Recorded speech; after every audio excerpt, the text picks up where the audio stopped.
And thank you to everyone for joining us today. It is the February Public Forum on Integrated Care. And it's myself, Melissa Bird from the Department of Healthcare Finance, and I am joined today with Ms. Atia Jackson from the Department of Behavioral Health, who is here representing Dr. Bazran this afternoon, who had unfortunately had a conflict that could not be avoided. So today we have a fairly short agenda, but with some very important announcements that we'd like to go through. What we usually do, and Kate, if you can go to the agenda slide.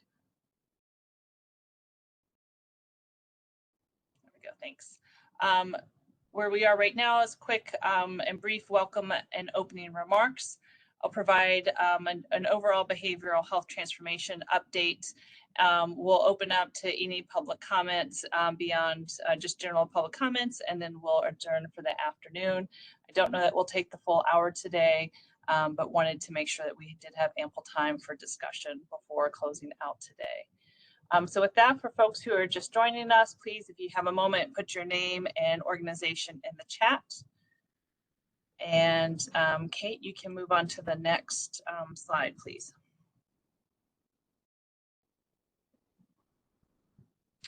So we're going to jump right into the behavioral health Carvin update. You can go to the next slide as well.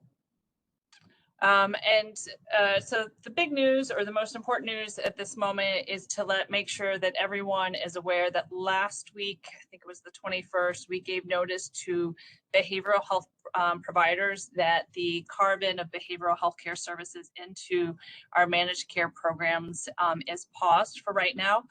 The letter outlined the fact that we have some budget pressures here within the Department of Healthcare Finance that were identified at the end of January through a routine process. It's a quarterly process called a financial reporting process that we undergo.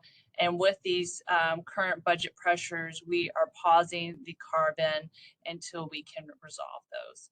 So what does that mean for right now? I think the last time we had come together in January, we spoke to you all about kicking off what we call managed care readiness. That's a process that we at DHCF have gone through or go through with our managed care plans every time we implement a new contract or a new service line, such as behavioral health. So we had started those activities in collaboration with the Department of Behavioral Health and our managed care plans in January. At this moment, we have paused those until we know our next steps for sure. For provider and managed care discussions, whether it's credentialing and contracting, this may continue, but it may slow down for folks. So providers are welcome to, and plans are welcome to have those conversations, mostly because credentialing and contracting sometimes can take a rather long time to complete. So if you've had those conversations, it is up to you as a provider if you'd like to continue those right now with the managed care plans. And the best points of contacts for those conversations are with your managed care points of contacts. The next major update for folks in this meeting is that we will also place on hold any further integrated care forum meetings until we have further notice, and again have our next steps beyond the immediate next steps I'm going to go over in just a moment. So what the Department of Healthcare Finance and the Department of Behavioral Health are undertaking right now, and this was indicated in our letter to providers, is just following up with the appropriate guidance on the impact on gap policies. And I know if Atia wants to jump in on gap policies, she certainly can, but if you're a provider agency, you know that effective October 1st, the Department of Behavioral Health had issued a number of policies that they reference as gap policies, and they were changes to certain processes that were in effect starting October 1st to run through the end of March until the implementation or the carve-in of services. Given the current pause on the carve-in, we are re-evaluating those policies to see what needs to stay in place or what may need to change to ensure that it's clear to providers how prior authorizations, claiming, et cetera, anything else that may need to be addressed or clarified for providers in our behavioral health community. So again, so that's correct. Yeah, that's correct. I just wanted to share that at DBH, we're working through all of the gap policy considerations because there are many, and we will respond in writing about what's staying, what's changing, what's going to remain the same. We should be able to do that in the next couple of weeks or so because we started this process last week, but it's going to take a iterative process of meetings with the relevant stakeholders at DBH to make sure we have the best we have the best path forward for the network. Thanks for that, Atia. So again, as of last week with the formal notice to providers, our planning for carving in those behavioral health services into managed care is on pause. Next slide, please. The one thing that Dr. Bazron and I wanted to make sure that we emphasize today was really that while carve-in may pause right now, our overall behavioral health transformation efforts are ongoing. They continue. And we have, through this period of time for the past couple of years, really since the implementation of the behavioral health transformation waiver, have been focused on what I consider our foundational improvements. And that's looking across at building infrastructure across the system, improving quality, and generally supporting our providers. You can go to the next slide, Kate. And so I wanted to provide an update on these key areas for today, just to bring to the forefront the ongoing work that pretty much most folks and participate in today's meeting are certainly all of our behavioral health providers, our agencies, and other key stakeholders are involved in right now. For infrastructure, one of the things that we have focused on for the past year or two is really bringing in the behavioral health system into our health information exchange and making sure that we have those tools in place for behavioral health providers so that information can be shared through our health information exchange or CRISP-DC. And this is really a key component of trying to get to our goal of integrating physical and behavioral health care. At minimum, we need the various providers, whether it's behavioral health or physical health, having the ability to connect and to share information about individuals that they're serving. So as you may recall, we established the Home and Community-Based Services, or HCBS, Promoting Interoperability Program. The purpose of this program was to provide home and community-based services providers, which includes our MHRS and our SUD providers, the same opportunity that hospitals and physician groups and other providers had under the federal high-tech funding, which gave incentive payments and support to provider organizations to implement certified electronic health records and to begin to engage in the health information exchange. So to date, we have 100 provider organizations participating. Of that 100, the majority are behavioral health providers. There are 57 total. If you are looking at the screen, you can see the breakdown. The provider organization groups that are involved or eligible for this program are mental health rehab services providers, or MHRS, our adult substance abuse rehab services providers, or ASARs, and then providers that are predominantly collaborating with the Department of Disability Services, and then our housing supportive services providers. These are providers that largely work with the Department of Human Services and serve as Medicaid providers, and then long-term care services and supports organizations as well. Since we started the Promoting Interoperability Program, we've issued almost $3 million in incentive payments to the provider organizations.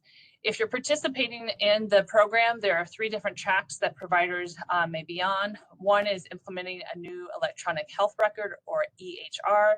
And you will see it's in this track, implementing a new EHR, where we have the highest area of participation of providers, as well as payments. The other 2 tracks are updating an existing electronic health record, or third, optimize an existing electronic health or case management system. This third track is where we see the second largest participation across our provider organizations as well. So this is still one key piece of kind of the foundational changes to the infrastructure and tools that are available to providers to really make sure that we're connecting across systems and integrating behavioral and physical health. Next slide, please. We also wanted to check on or provide an update, focus on our work under quality improvement and provider supports.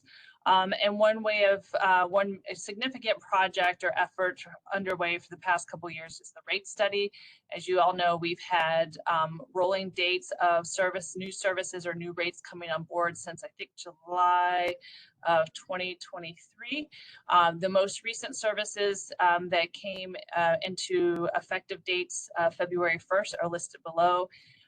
If you recall, we've talked about the rate study in 3 different buckets.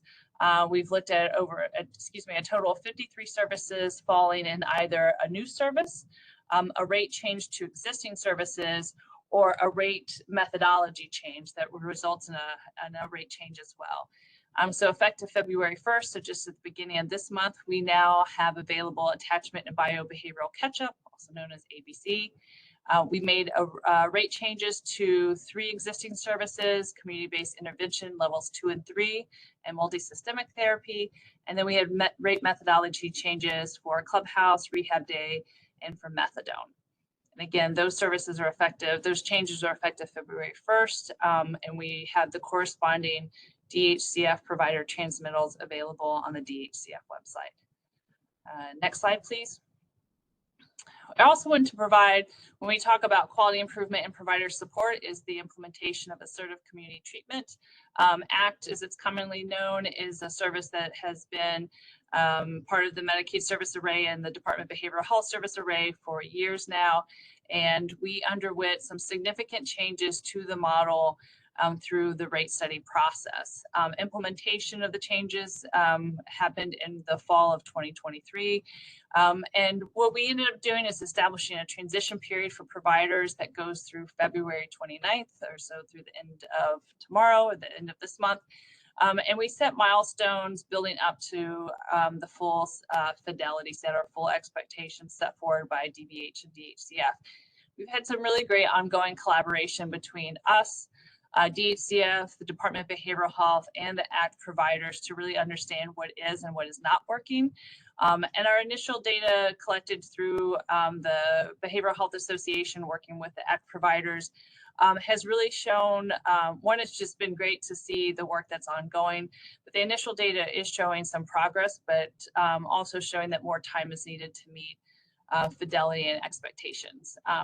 Our most recent meeting with the ACT providers was on Monday, and we, at that time, DBH and the Department of Healthcare Finance committed to considering some potential changes to the model at this time based on provider feedback.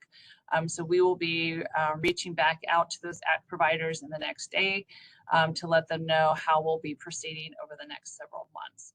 The other thing I would just say in terms of the conversation, I've really seen some good progress in terms of engagement with those individuals who are enrolled in ACT services. So while we're not where we thought we would be at this moment in time, we're making some real progress, and it's exciting to see all of the hard work of the providers, how it's coming to fruition. Next slide, please. And that is our update today. So as I mentioned at the onset of the meeting, it's a fairly brief agenda, but with some really important announcements. So I will pause. Atia, if you would like to say anything, I welcome you. Otherwise, I would open up to any comments or questions from the folks who are joining us today. Thanks for the opportunity, Melissa, but I don't have any additional comments to offer for the group. Great, thanks for that, Atia. If there are any comments from folks who have joined us today, you're welcome. I think you can unmute yourself.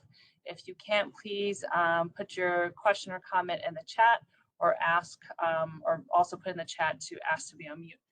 Ms. Clark. Hi, thank you for this information. I think our primary concern right now is what happens with the Access Helpline. We're having significant challenges connecting people with providers.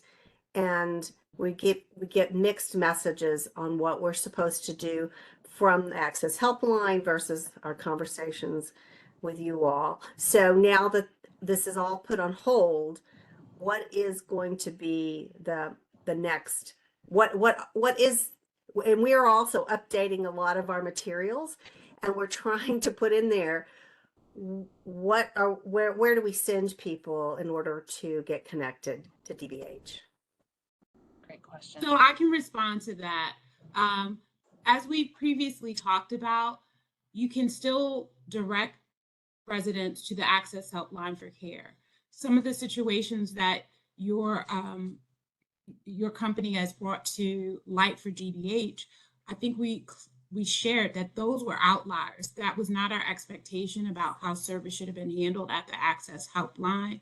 And if those, outliers continue to happen, please reach out to Dr. Richard Bebout and Dr. Bernadette Boozer with concerns about the Access Helpline. As of today, we have not announced any new changes. As I mentioned earlier, we're going through methodically to make sure that we can have one clear communication about what stays, what goes, what is exactly going to remain the same. So please stay tuned for that report out from the department. That's all I have at this point.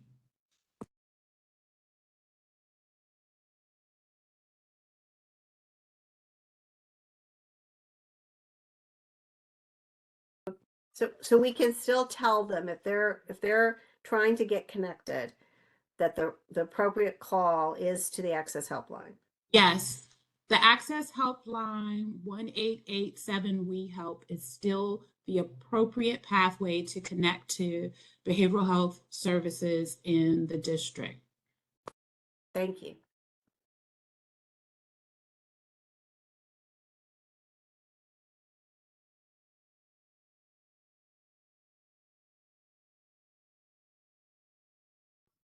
Can't hear you, Doctor. Can you hear me? Melissa, I see you are muted, Melissa. But That doesn't help, but yes, we can hear you. And yes, I was inviting you to speak. Sorry about that. Thank you, John. And good afternoon. Good afternoon. So thank you. I want to follow up here with the same Access Helpline. Is there a limitation in terms of the number of consumer who can request for services for each CSA provider? Each CSA would need to tell us that. Yeah, right? because The core service agency knows their capacity and monitors the flow of intakes at their agency based on capacity. If you're asking a different question about transfers, I can talk with you about that offline. There isn't a specific cutoff, but I will say, for the benefit of this public forum, there are concerns that are raised when there are high volumes of transfers at an agency without notification to the department that the agency has increased the number of staff to provide services to that high volume of transfer of consumers. That raises concerns for continuity of care and for good service delivery. Yeah, because I was at the meeting yesterday, and I think someone brought that up that it's about 20 limit per week. I can't remember the limit. That's why I was trying to kind of figure out what that is in terms of transfer. So just want to clarify that. We can talk offline, but I just want to kind of clarify that something that is like official, that's the limit or so. That's all. Yeah, as far as capacity, each agency is the best, has the best barometer of their capacity. You know the ins and out of the contract staff and employees you have that can meet the ratios that are laid out in MHRS and ASARS, because there's specific ratios for community support worker to consumer, for adult to children, and there's specific ratios for supervisor to number of consumers, adult to children. And so we expect that together as a collaborative team, we can monitor those ratios, because it's important to good service delivery to not exceed those ratios for the clinicians providing and overseeing the care. All right, thank you for that. Thank you, John. Good afternoon, Mark. Hi, Melissa. I have a series of questions, so I'll try to pause between. But I've been hearing from our members with a number of questions that they have on their minds, as well as other stakeholders. Wanted to share a few things. One, we're already seeing that the managed care plans are taking different approaches to contracting and credentialing. As most of us have become familiar, credentialing can't begin until contracting is complete. Credentialing itself can take up to 120 days or beyond. So is DHCF planning to offer any formal guidance to the managed care plans to continue with contracting and credentialing for DBH certified providers? Is there anything that prevents managed care plans from discontinuing contracting and credentialing? How do we try to stay on track if we're trying to stay on track at all? Sure, Mark. And I can follow up with specificity, but what I do know is that the team met with plans, the DHCF team met with plans on Monday and expressed to them at that time that it's not necessarily a pause, but there should still be engagement and working through some of those things. So if we have formal guidance that was written, I will get that to you, but I will also follow up with Lisa and Jennifer, I think Jennifer in particular, and just get the specifics and share those with you, okay? Okay. Relatedly, is there anything further at all that you're able to share publicly about what kind of time frame we think we're looking at for the earliest possible new date? Like, what is the earliest time that this could now launch? Are we completely out of FY24, or is there anything that you can share at all about that publicly? Sure. I really don't have a date, Mark, until, in my mind, we consider a feasible date when we understand or resolve the budget issues. And so it would be a shot in the dark to give you a date. Okay. And full transparency, I can't. It's like I don't have one to give you. Yeah, no, so I understand that. I guess then as the community thinks about when some information about the budget will be shared, I'm sure that one of the milestones is the mayor's proposed FY25 budget. Can we expect that there will be a clear budget line item in the FY25 budget that addresses whether or not this is a funded activity for FY25? And even if there's not a clear line item, can DHCF just provide a commitment to tell behavioral health provider organizations as soon as the mayor's budget is released, whether or not that spending authority is included in the proposed budget? Sure. So there would not be a specific budget line item to carve in, given the way that we fund services. But to what I really think is the larger, more important point is as soon as we have clarity and can provide that clarity to you, we will provide that. So it's not a date or anything like that, but I appreciate that this, the impact to providers and other stakeholders, and it is certainly our intent to have further clarification as soon as possible. Okay. Can you talk about how... You're on mute. Oh, no, hold on one second. Can you hear me?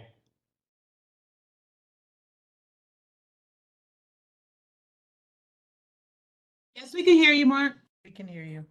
Okay. Melissa had said to hold on a second, so I was trying to respect her adjusting settings.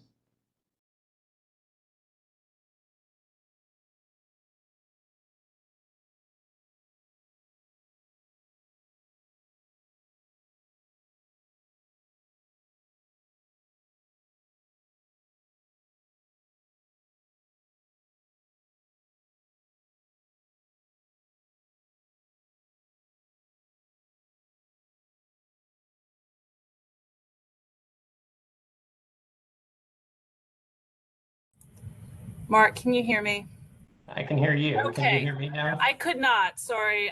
If you can just pick up from where you started talking again, I apologize. It's some technical issues with my laptop and my computer. I apologize. Yeah, no worries. Can you talk any about how the pause of the behavioral health managed care transition changes other system transformation issues. I've got two specific things in mind. One is the conversation around discussion of changes to community support services. I have a concern that if the managed care plans aren't responsible for payment of community support services in July, that we either might need to modify that timeline further for the discussion, or think about how we encourage the managed care plans to actively participate in that discussion if we're trying to stick with the July timeline. I think that conversation is going to go differently if the managed care plans are not actively paying for those services. And I worry about unnecessary work for all of us having the conversation, having managed care start paying for the services, and then needing to do it over because feedback once the managed care plans are responsible for those services is different than what any of us might imagine while they are still not responsible for paying for those services.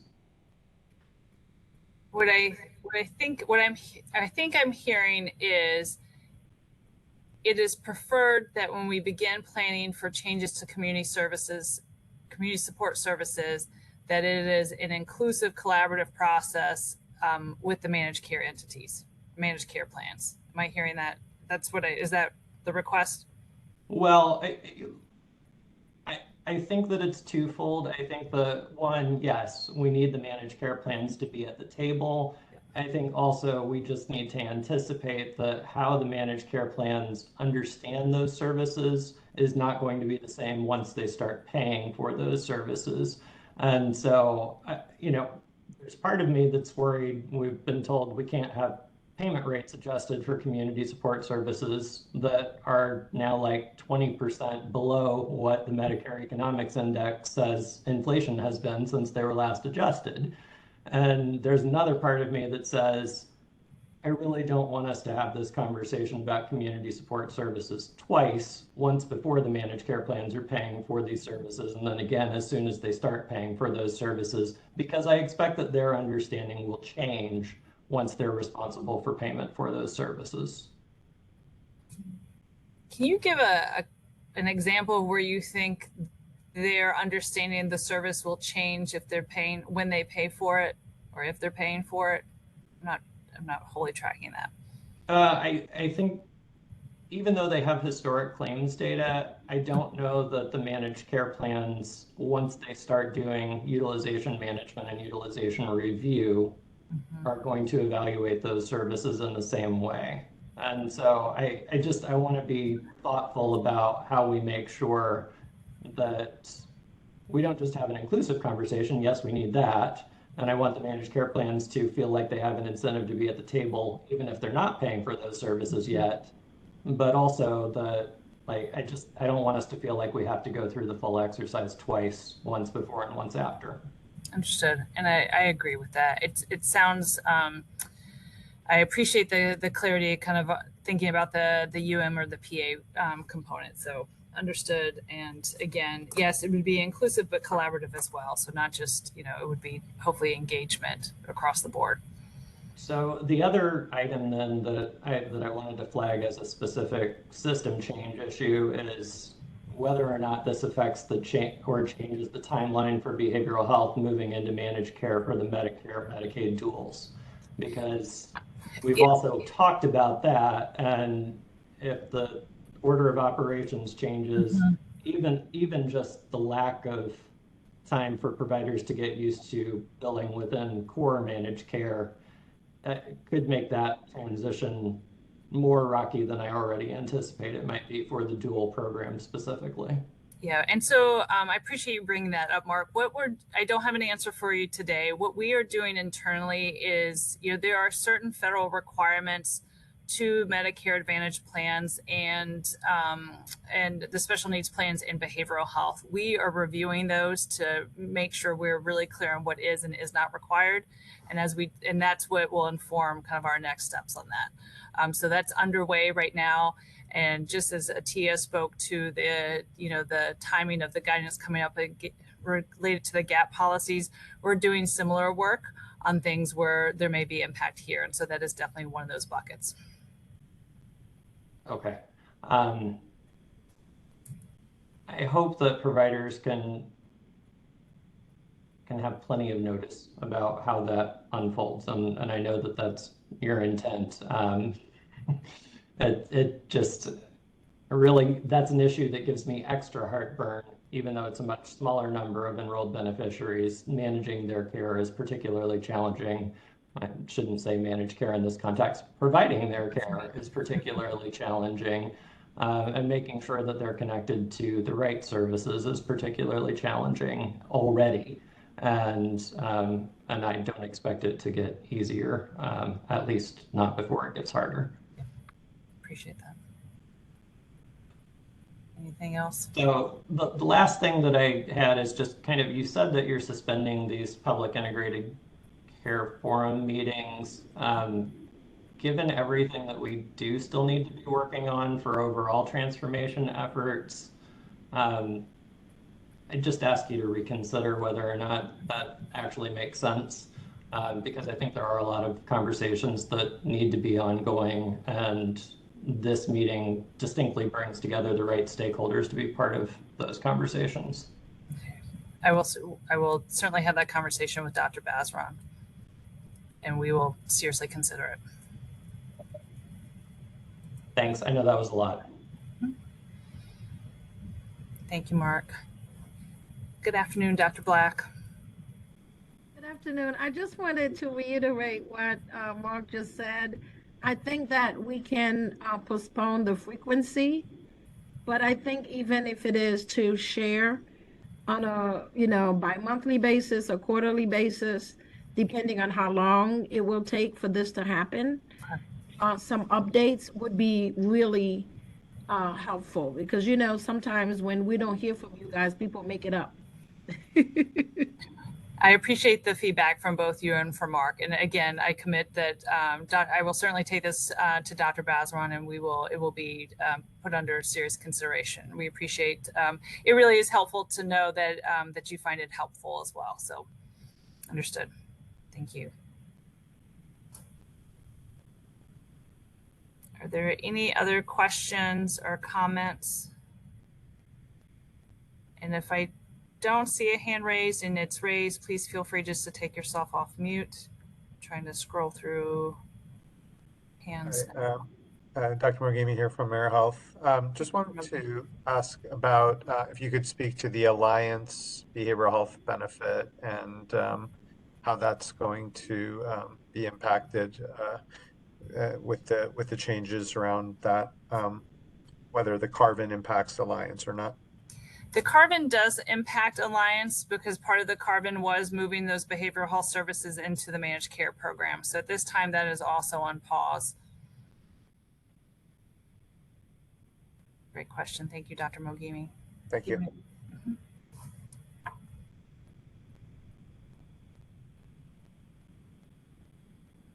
Any other questions or comments this afternoon?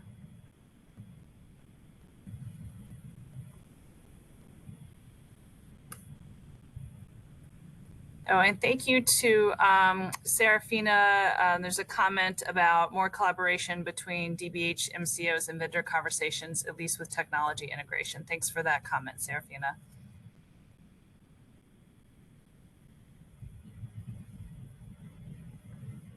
Okay, if I do not, hold on one second. Oh, thank you, Christy. If I don't see any other comments or hand raises. So with that, we started out the day by giving you a half an hour back. We'll give you another 23 minutes. For some of us, we'll reconvene at 5:30 for our bi-monthly Medical Care Advisory Committee. And I really do, on behalf of myself and Dr. Basron, and just really appreciate everyone's commitment and participation in the work that we're doing. When you get a moment to pause and think about everything that's been ongoing really since 2019 with at least with the Medicaid waiver, there's been a tremendous amount of work, time, effort, and I think progress over this time. And just it certainly takes a village, and I appreciate all of you and everything that we're working towards. So thank you so much. I hope you all have a good afternoon, and we will talk soon. Thank you.